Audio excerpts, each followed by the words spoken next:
বলে সে কাপুরুষ, এতে কি করা উচিত ওই স্বামীর? এরপরে প্রশ্ন হলো, মসজিদের ইমাম মুয়াজ্জিনের নামে মুসল্লিদের কাছ থেকে টাকা তুলে মসজিদের কাজে বা মসজিদ ফান্ডে জমা রাখা যাবে কিনা? মসজিদ ফান্ডে টাকা থাকা সত্ত্বেও ইমাম মুয়াজ্জিনের হাদিয়া বাড়ানো হয় না, দয়া করে বিস্তারিত বলবেন।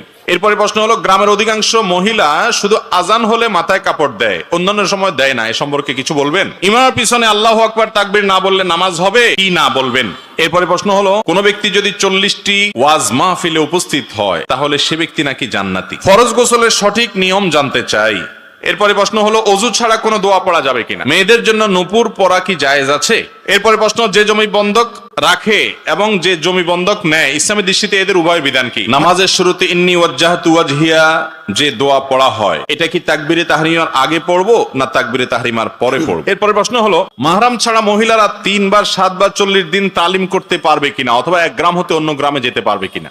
প্রথম প্রশ্ন হলো, গ্রামের অধিকাংশ মহিলা শুধু আজান হলে মাথায় কাপড় দেয়, অন্যান্য সময় দেয় না, এ সম্পর্কে কিছু বলবেন।